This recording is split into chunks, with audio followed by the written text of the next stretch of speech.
Oh no, we're not ready. Oh, Okay, we're ready.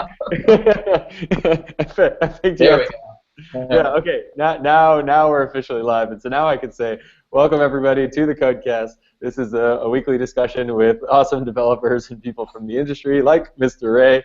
Ray Ventura is a friend of mine, and is a longtime developer slash startupper slash product aficionado slash everything that you can imagine. Also, also a half marathonist. Yeah, that's right. Yeah, as everybody. And so he's here to join us to talk all about working on an engineering team, specifically since he's been on both sides of the management spectrum and also involved in sort of the small and nitty-gritty world of product development. So I think we've got a lot of cool stuff to learn from Ray. And Ray, so officially welcome to you. Welcome to everybody who's speaking. And I'll leave you to take the ball from here because I know who you are, but none of these folks do. So Yeah, no, take us away. I'm laughing because this is the third time now I'm introducing myself. Hi, everyone. My name is Ray Ventura. I currently work at a company called LendUp, fintech company. I started my career.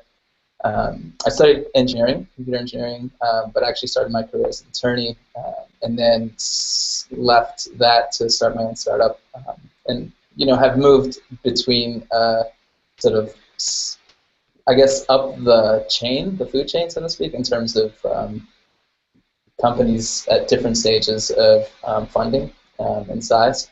So this current company I'm with, LendUp, they're currently 150 people. So this whole discussion around sort of working with product teams is pretty relevant.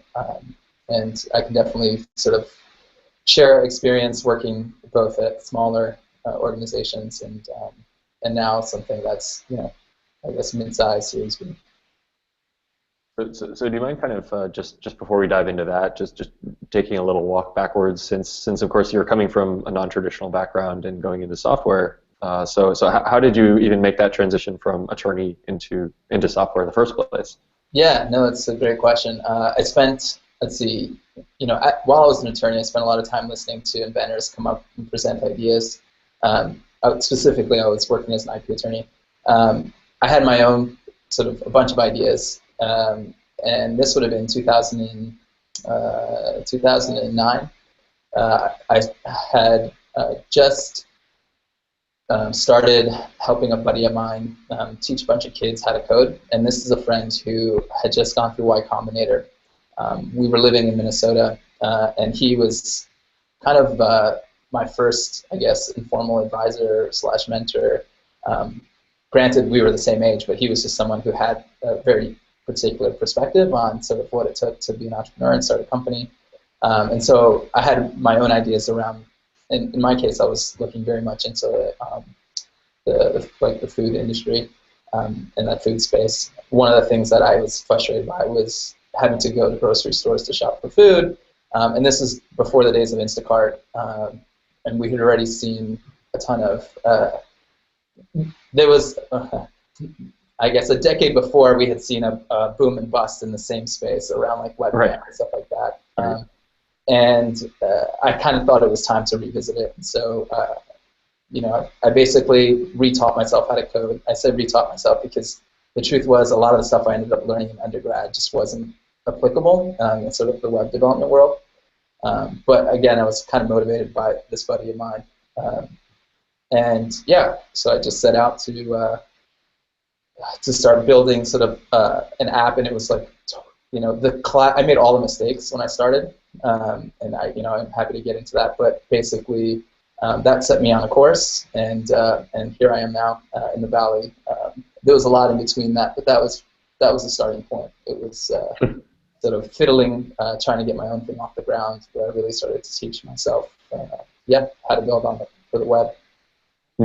So after that, well, I'm trying to think how on topic I want to stay, because I could totally we could make this a total fail con on the startup. but I think we'll keep it engineering focused. Right. Specifically after kind of hacking things together on your own. What then how did you make the transition then to kind of a more formal working environment where you were working as an engineer? And, Yeah, and what specifically was that like? Having going from one environment to another. yeah, no, that's a great question. So it took about 2 years before I ran out of my own money, or at least the money that I was willing to spend. And I joined a friend's startup, and this was someone who had also gone through Y Combinator, a different friend, but someone who I'd met sort of in the process of building my own company. And it was then that I sort of had to learn to work with other engineers and developers, which is very different. The idea of like having specific tasks carved up, and that being sort of the thing that I would work on versus, whatever it was that came to mind in the morning, and that, and then sort of being my own product manager. So, this was someone who I guess had seen the work I'd done. It's always easier, obviously, to work with people that we literally would be sitting in coffee shops, each building our own businesses, and at that time I was living up in Vancouver. So I had moved out from Minnesota to Vancouver. And so at the point at which I sort of shut my thing down and joined his, that was, I guess, my first introduction to sort of, and at that point it was myself, the founder, and then 2 other developers, and so that was, I guess, my first introduction to working on a team and developing on a team. How did you guys manage your workflow? Yeah, so all of it was driven, even then, and this was, I guess, 2011, 2012. We were working primarily through GitHub in terms of how we sort of carved up the work. The tasks themselves were, so to take a step back, the company, what it did was it had created an app called Simple Note, which was a note-taking app. So interestingly enough, we used that app to track our work or to track our own tasks. And it was very unstructured, the note-taking app, but it served its purpose. And then, once, as we carved up and did the work, each one of us would be responsible for reviewing someone else's code. And then that code, you'd create a pull request, that pull request would get reviewed, and then that pull request would get merged. And that was very new to me. Obviously, now I've been doing it for so long, it's kind of, I take it for granted. I don't know necessarily whether folks, coming out of programs like yours are all sort of following that workflow, but yeah, it definitely tends to be the thing that I think is most common in the Valley and outside the Valley now as well. Mm-hmm. So how did you how did you guys decide what to actually work on? I mean, was one person acting as sort of a product lead, or were you all kind of just throwing features at the wall? Yeah, that's a great question. I think a company that small, we were still very much looking for product market fit, and so there were some rough ideas about what we thought that looked like. We had gone from building this note-taking app to evolving it to something that would be sort of the back-end infrastructure for supporting other folks who are looking to sync any type of data between apps, because that's basically what they had managed to do very well. And so we were essentially trying to, and at the time that I joined, we were gearing up for sort of a big launch, something that would get featured on Hacker News, which was easier to do because this is a company that had gone through YC. And so all the work was very much focused on the things that we thought we needed in order to build a proper developer-focused product. And so that included like dashboards and ways in which folks could track think about it like Parse. It was effectively like a competitor to Parse for folks familiar with building,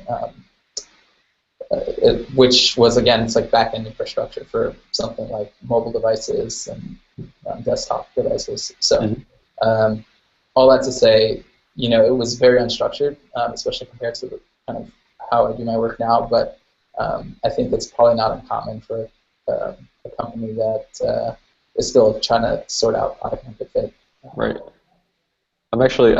It's kind of interesting because you go from kind of relearning how to code to building your own thing, which is almost kind of like somebody learning on their own, and then you start working on another startup with a small team. It's kind of like, you know, going to a program or something, and then you kind of graduate into the into the, I don't know if I'd call it the big leagues, but so certainly in an engineering standpoint, right? Like your next gig is certainly much more formal. So it's almost like getting your first real engineering job, right? Yeah. So what was that jump like, and like what did that highlight that was missing from the previous workflows and the previous interactions that you guys were doing on your team?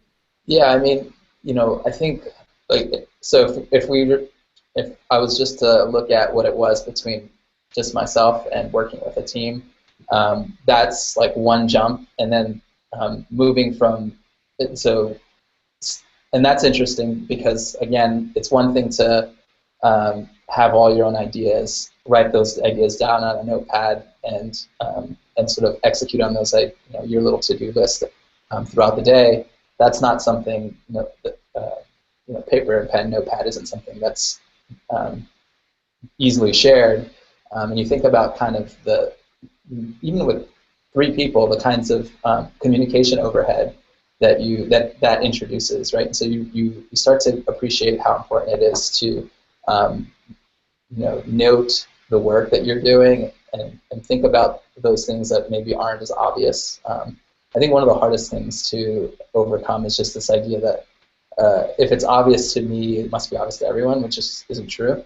And so you kind of have to be, you know, one of the things that you start to learn early on is just how diligent you have to be about over communicating, right? So if that's like, you know, you start to, I think, and this is more a lesson, not just that I learned between that transition, but working on my own to working with people, it's just what I've seen in the last, you know, whatever, half decade of now working with teams. It's just this idea that you know, coding itself is one thing, and that's something that you can, once you pick it up, you can reach a level of proficiency that's good enough, and then there's all the other stuff that ends up being actually probably just as, or if not more important, which is mostly around communication and sort of working on a team. So yeah, so that whole, you know, moving from, and at my startup, it was called Yuppie, and the startup I joined following that, the YC company, they were called Simperium. Moving between Simperium and then the company that I joined immediately after that, which is significantly bigger, that was a whole nother thing. And we were using much more formal tools to track our work, and I'm happy to get into that.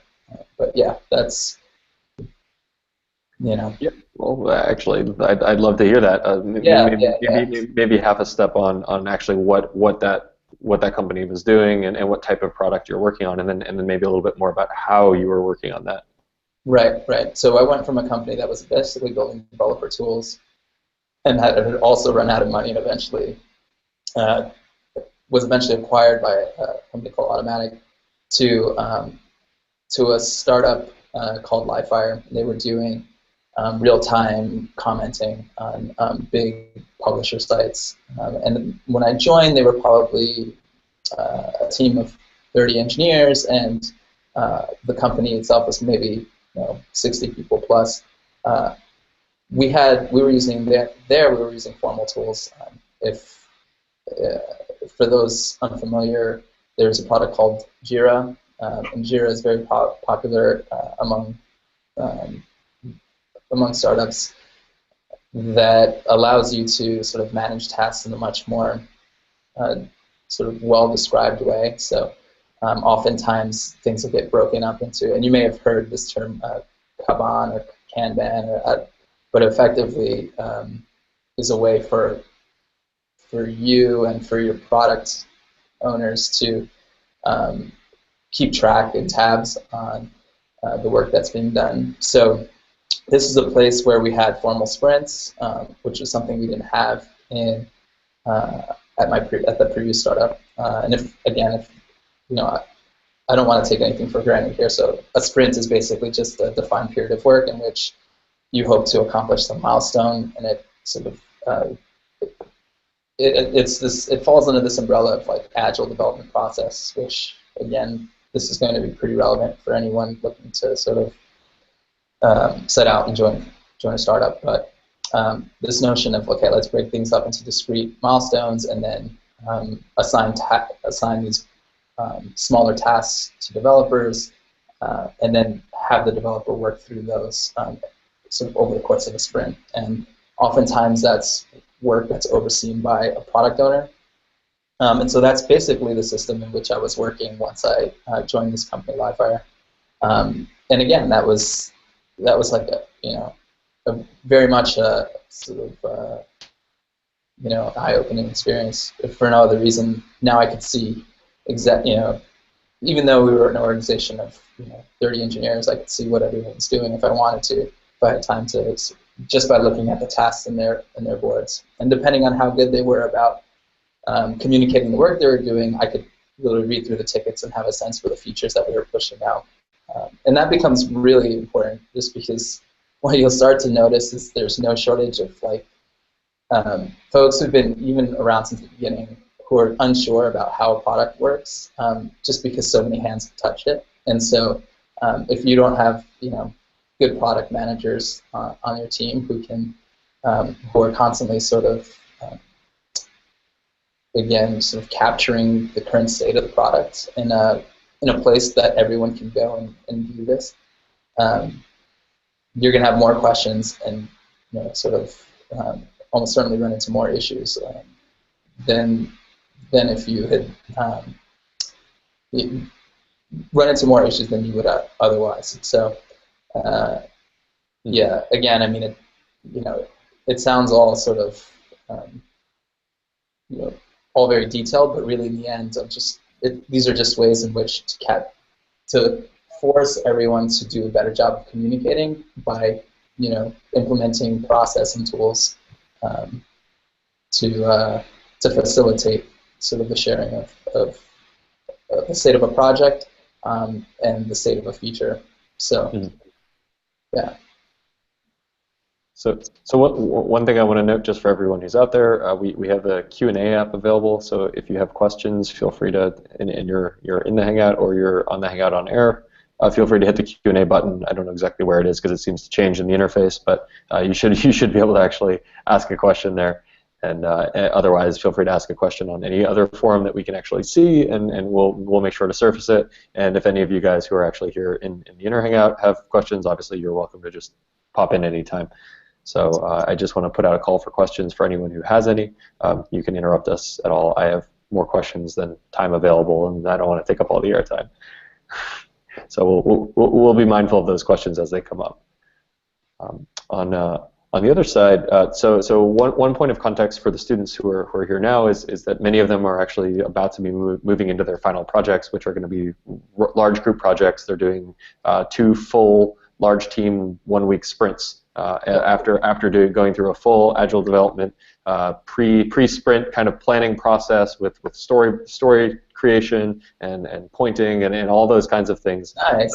So we're kind of taking them through that whole life cycle workflow of how a product goes from an idea to a set of to-dos to actually doing the to-dos and managing a team as you go through it. So there's a lot of cool stuff that I think is going to be really relevant to specifically some of the students here, but obviously I think this is really good contextual knowledge for anyone, which is part of why we tend to espouse learning about this stuff, because we don't want you guys to be code monkeys. We want you guys to be great engineers, and there's a big difference. And I think that actually leads into my next question, which is for you, Ray. Having worked on a lot of teams, you've also had exposure to a lot of different engineers. You've had a lot of exposure to different types of interactions, situations where things have gone well, where things maybe haven't gone well. And I'm really curious to maybe highlight some of the I don't know if you want to start with the positives or the negatives, but there are success factors, and then there are challenge factors when you have a group of engineers working together. And I'm kind of curious to know what's good, what doesn't work. Yeah. What have you seen from the trenches? Yeah, it's funny you comment about that. So I went from Livefire to LendUp. LendUp is the company I'm currently with, and I've seen huge differences just between these two companies. And this is the company I'm with now, LendUp, is a company of 150 people. I think one of the things that was most obvious to me in this transition is a lot of the troubles that we ran into as a company at Livefire, and this is prior to this to me moving on, was related to a product that was ill-defined. And what I mean by that is we were very much at the mercy of these big publishers, and we were doing a lot of one-off work. And that one-off work, and so there's this notion of the engineer's relationship to the product and the engineer's relationship to each other.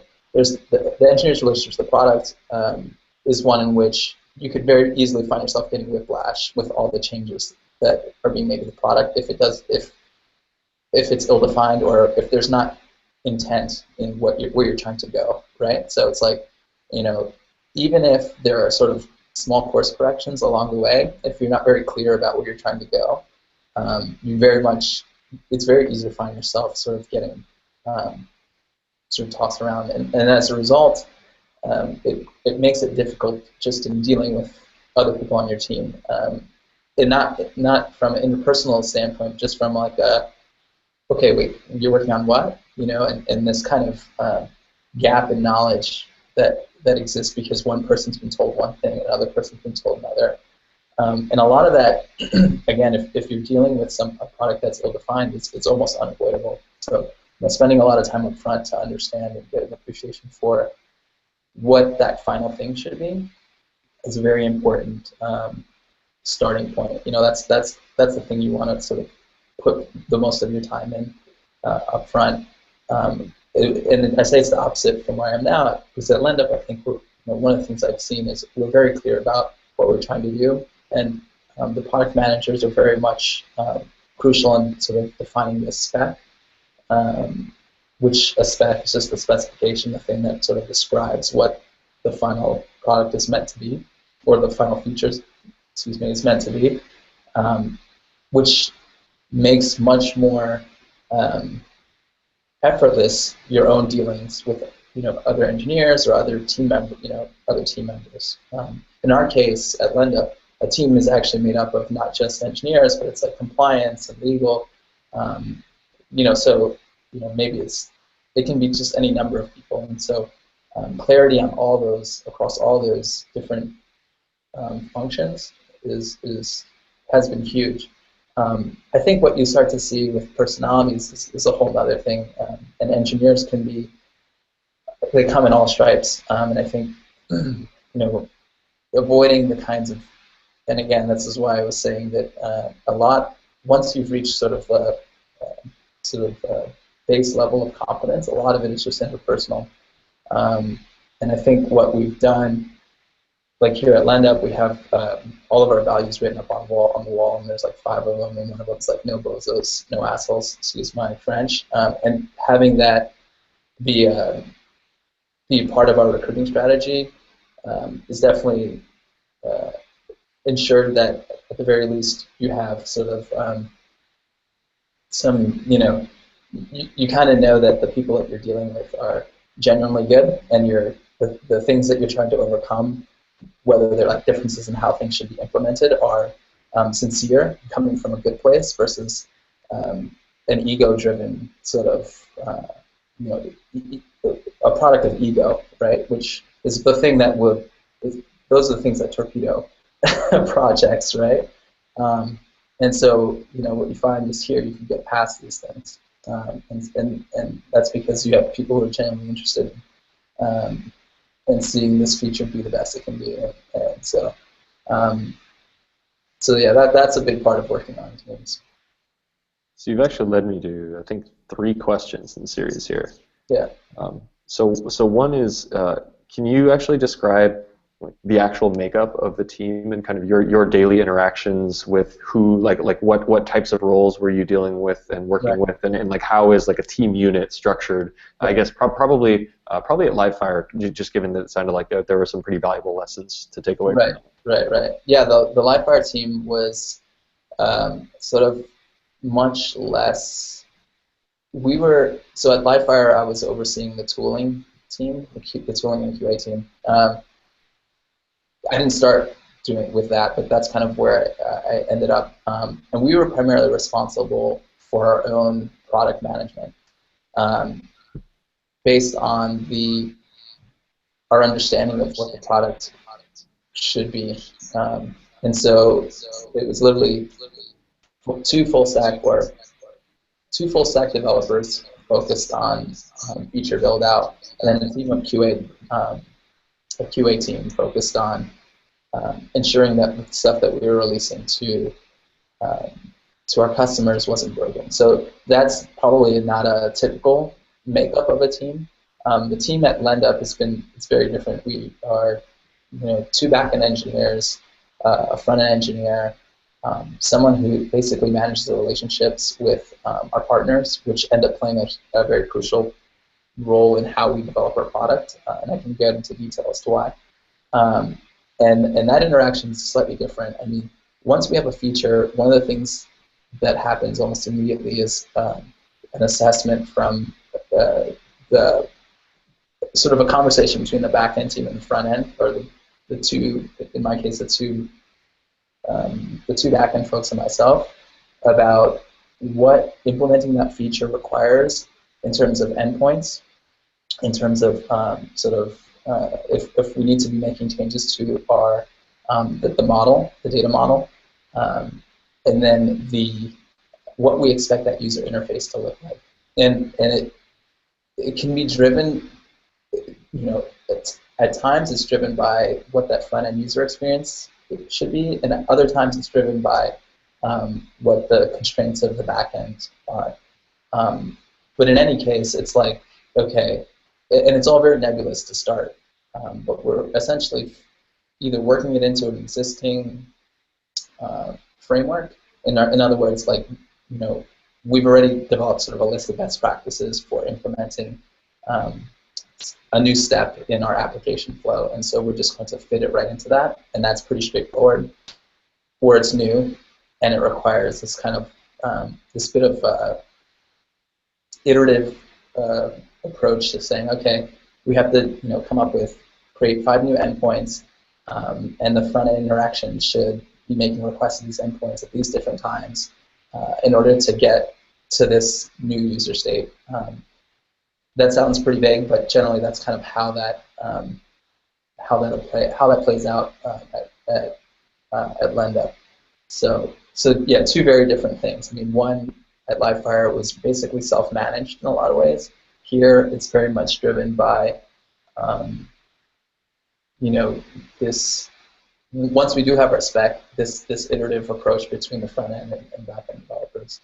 Whereas Livefire, we were basically doing a full stack development, and we were meddling in both the back end code and on the front end, and that makes a huge difference. But yeah, I can get into that separately. This idea. Go for it. Yeah. That leads into the second question, which is basically you're talking about. I'm getting a little bit of feedback. Do you mind just muting yourself for 1 sec while I ask? Yeah. So it's coming back through. So the question is actually related kind of back to what you were talking about before. About it sounded almost like the way that a team kind of begins to spiral out a little bit, spiral kind of away from its focus, and people don't know what other people are working on, and it kind of feels it just evoked an image of things kind of starting to come unravel just a little bit over time.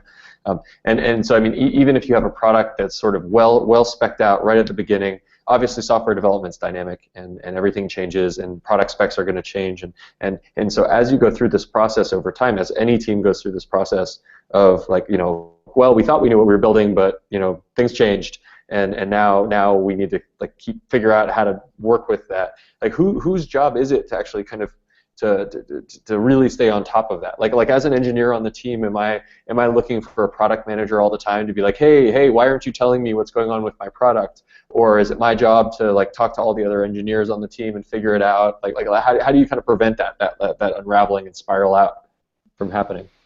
Yeah, I mean, the worst thing you could do is like implement an improvement that no one knows about, right? Or a modification that no one knows about.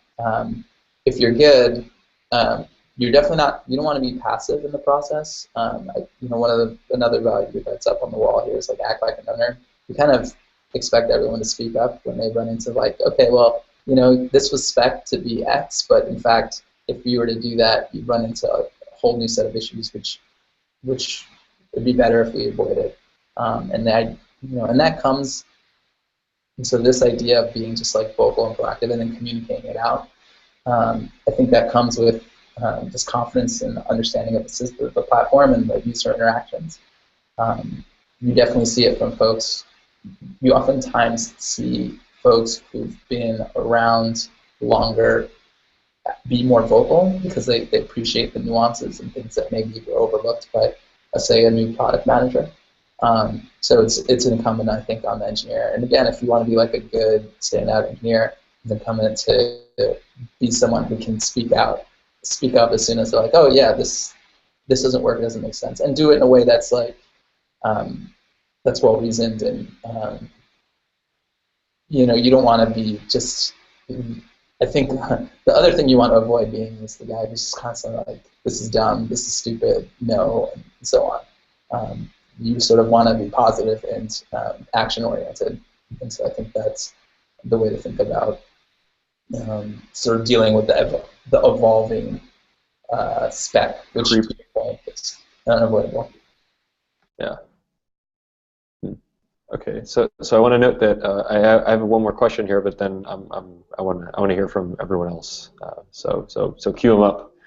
So the last one actually kind of relates to that as well. You were talking about the differences between the engineer who takes charge versus the engineer who kind of sits back versus the engineer who's poo-pooing every change. How do you, as someone who's presumably been on the other side of the table, looking at growing teams and hiring engineers, how do you look at prospective candidates and try and perform that weeding out process to look for the ones who actually meet the criteria that make them successful on a team? Yeah, that's really important. And in fact, even here, I do a lot of phone screens and just interviews, interviewing people. I think one of the things I definitely look for are folks who've worked on teams and implemented. I love entrepreneurs. That's one. I think entrepreneurs, if they've been doing it for a while, appreciate this give and take. It's not sort of single. You find that some people can be very single-minded in their sort of in the way they view the engineering role, and oftentimes I find entrepreneurs to be a bit more flexible and adaptive. But in addition to that, folks who've worked on teams and just hearing how they describe their experiences working on teams is often very telling. Someone who says, I built this and it never got implemented because no one understood what I was doing, or I think those are like huge red flags. So folks who are talk about how they sold it to other team members, or this idea they've had that they went about implementing or whatever. I think that speaks volumes, because that's basically what you're constantly having to do is kind of there's this whatever you're basically always selling yourself and your ideas and this ability to, if you're good at that, it shows us. If I don't know if EQ is necessarily the right term, but there's an intelligence there that I think is necessary for being a good teammate. I'm trying to think of other things that oftentimes jump out at me. The idea, I think the most important thing though is just to, like when you're going through this interview process, it is focusing on how it is you communicate the times that you've worked on teams, and the sort of what your deliverables were, and highlighting how you related to the people that you worked with on those teams, because I think that's what most of the folks who you're interviewing with will be listening keenly to. At least that's definitely true for me. And communication, again, like you can tell right off the bat if I'm on the phone with someone and the questions they're asking aren't solid questions, or they're not able to express themselves well, those things jump out for sure, and suggest to me that it might be hard to get them to speak up when they need to when working on a team. That's totally something that I would love to dive deeper into, but this is for all of you guys, so please speak up. And I want to hear some questions from the crowd. Hey. Oh, sorry, Andrew. Well, first of all, thanks, Ray. Really interesting. I guess just curious what you find like the qualitative difference between working in, you said, a small team, and you worked all the way up to a much larger team or a company of 150 people. Like, what does it feel like for your role in that? Do you feel like a cog? Do you feel like you shrink down into this perfectly fashioned cog for this one role, or how do you? I think that's inevitable. I think you're gonna one of the things I found the hardest transition for me was this notion that at one time I was thinking about all the problems, and then eventually I had to sort of begin to narrow down the scope of the problem that I had to think about. I think if I'm on a team that I'm excited to work with every day, or the way it works at LendUp is we have pods, and so I happen to be working on the team that's specifically focused on credit cards, but then we have all these other pods scattered throughout the office, working on different parts of the product. And it still very much feels like we're all in the same boat. And our specialization, the fact that we're specializing in our particular, within our particular areas, to me makes sense, right? So I'm now technically an investor in the business, in addition to an employee. And what I mean by that is I have equity, right? I've bought in. So I know that we get the best work if we're not sort of scattered in terms of the types of problems that we have to work on. And so I get it. That's not to say that and so that makes it easier to sort of to accept, right? It's like, yeah, okay, this is actually probably the most efficient way in which to run this business. I also think that if you're observant and keen, you'll oftentimes find problems, whether it's within the domain that you're currently working on or outside of it, that will add value to the business. And there's nothing to stop me or anyone else from spending all of my extra hours, my waking hours, coming up with solutions to those other problems that would probably get adopted, whose solutions, wherein my solutions would probably get adopted. And so that's always an option.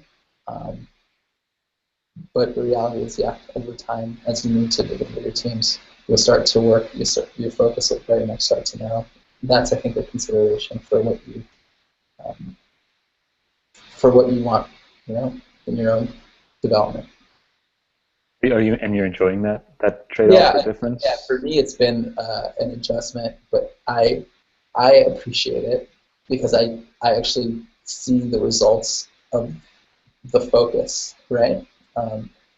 Had you asked me that immediately after undergrad, where I was working at larger, one of the first places I worked was like co-opt at a large government agency while I was in school, and it was the worst. But I didn't have really a full appreciation and it was the worst because I was basically, to your point, very much focused on the smallest widget of the smallest unit of the small, it felt like a gigantic organization. Now that I've had a chance to sort of, but it feels very different now because one, there's very much transparency. I know there's transparency in the organization. There's and I think for me, just to find an appreciation for this idea that we're getting better work out of everyone, including myself, because I'm focused. So yeah, it's I like it, and I think it makes sense for sort of where we are as a company. Would I go back to starting my own thing and sort of trying to take on the world again? Yeah, for sure. And I think that's just, That's just the thing I have. I deal with. Right? Spirit. Yeah. Exactly. So. Nice. Well, thanks. That makes a lot of sense. Well, And you're Yeah. Hey Ray, thanks for just loving the talk so far. I had a question about the relationship between product managers and engineers. Because like right so far you've talked about how beneficial it's been to keep things focused and on track, but has there been a case where like a product manager has been too like driving, I guess, too head on, like they don't know everything. I mean, obviously it depends on the context and everything, but sometimes, yeah, has it been too focused and kind of like, I don't know. yeah. Yeah. No, that's a great question. I think one of the things that we've been good about here is most the people that we've brought on to run projects or to work at a company who are product managers are pretty sensitive to that. Because one of the things that I think that most engineers have qualms with when it comes to product managers is this idea that they're not technical, so they don't understand. I think product managers here are focused on the right things. I think the second you have a product manager that's keen to make judgments on implementation versus feature, what the details of a feature need to be, I think that's when they sort of cross the line, and that's where that's where engineers and product managers bump heads. So be wary.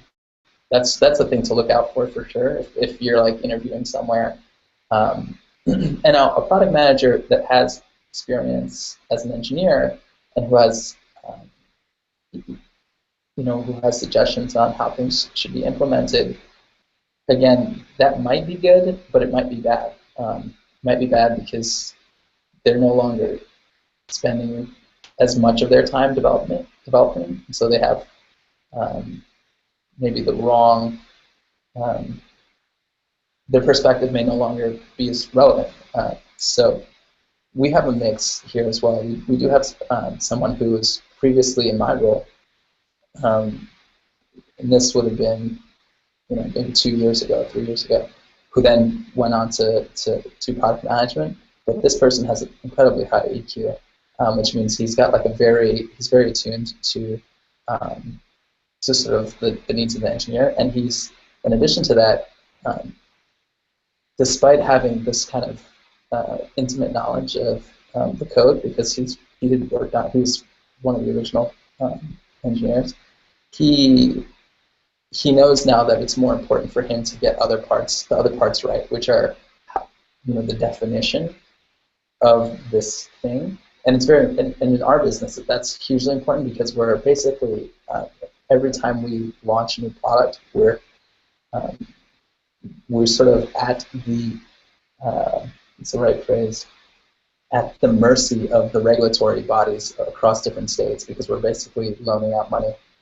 And so getting all the things right around pricing, around how long a repayment window can be, and all that other stuff is something that can really take up 100% of its time. So in the end, it works. But yeah, I don't know if that answers your question. Yeah, it did. Thank you. It's insightful because it depends on the company, right? Like and the culture they foster. Like sometimes they have product managers that are too, like, as you mentioned, really sticky on implementation features. Right. Yeah. Other times, yeah. So that's something to watch out for. Thank you. Yeah. So we have a question from the app here. And again, just as a reminder for anyone who's viewing, we have the Q&A app. So the question is, actually, I guess I'll select it here. So I don't know if you can read this or not, Ray, but for folks studying to become a professional developer, at some point they may run into the terms Agile and Waterfall. What are these to a developer? What are these to a product manager? And which is best for building software that's market ready? Yeah, no, that's a great question. You'll often hear the connotations that go with Waterfall often tend to elicit from developers a developer who hears Waterfall oftentimes will snicker and sort of, and probably rightly so, but it depends, I'll say that. And Agile is oftentimes associated with this sort of a more modern way of doing product development. Let me just make sure I'm getting on all the details of the question.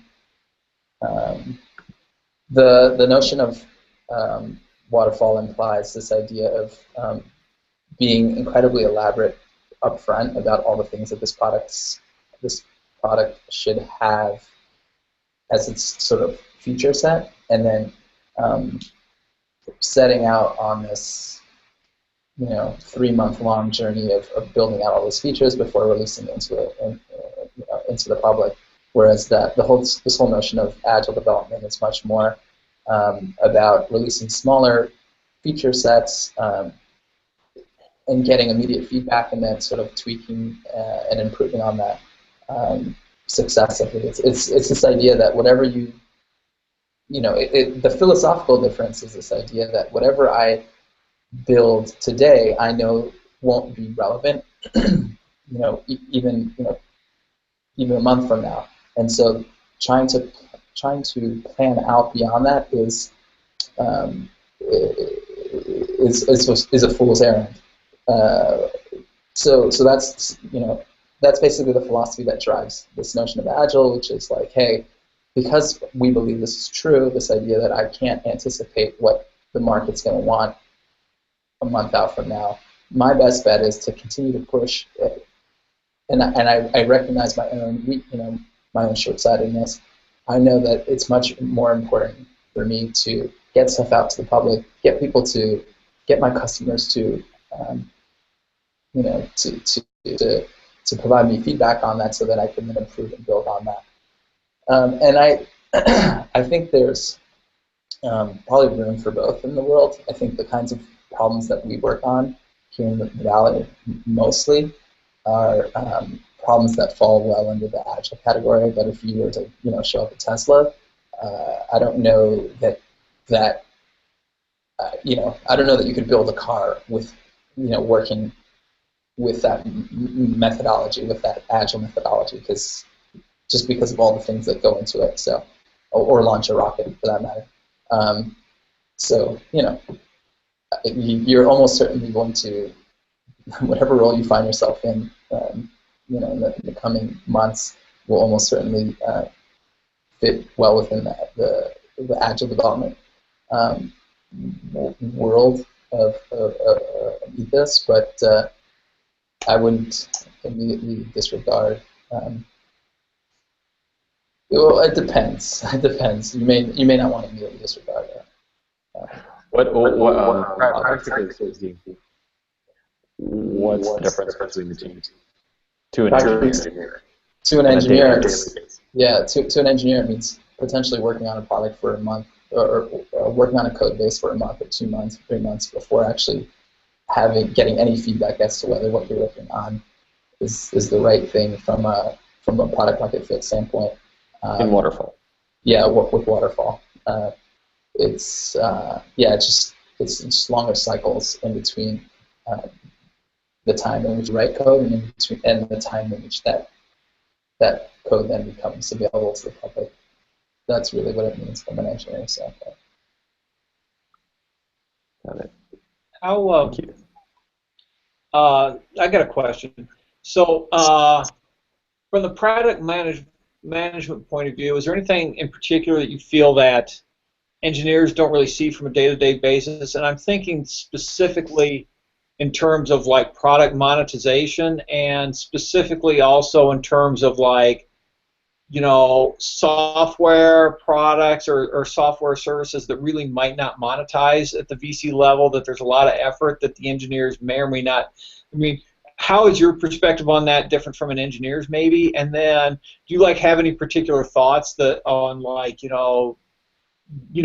the changes in the VC capital scene, all that other sort of thing that's kind of around, or at least perceptions of?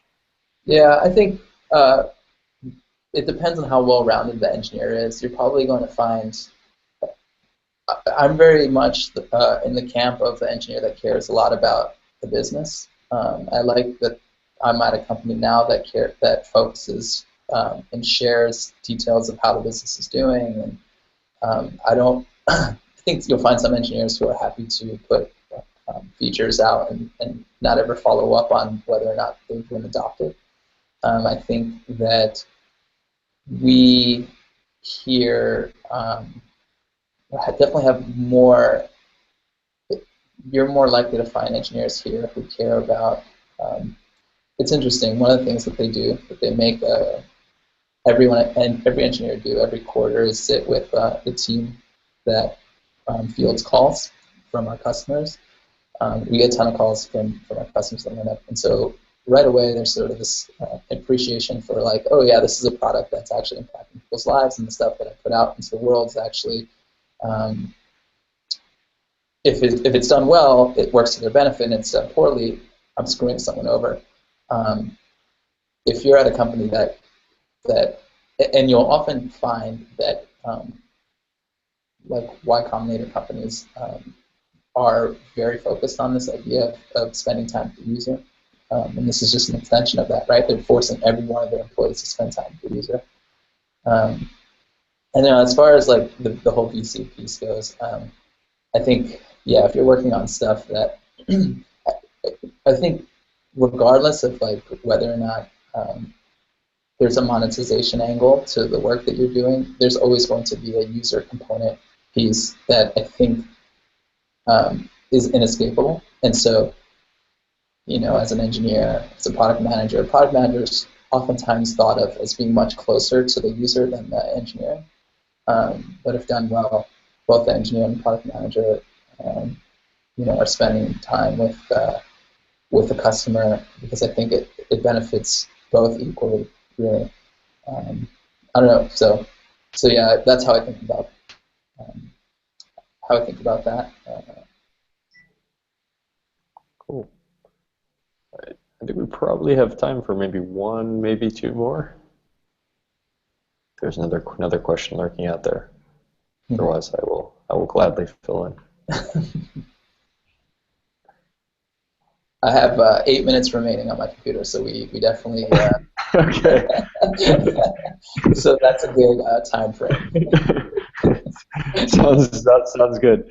Well, so I guess then I'll close us out with the question that's relevant to the students who are going to be going into final projects over the next week, and hopefully anyone else who's listening who will eventually be going into something like final projects or diving into a small or medium team project, which is basically if you have a bunch of junior engineers getting together to design and build a project of their own in a short period of time.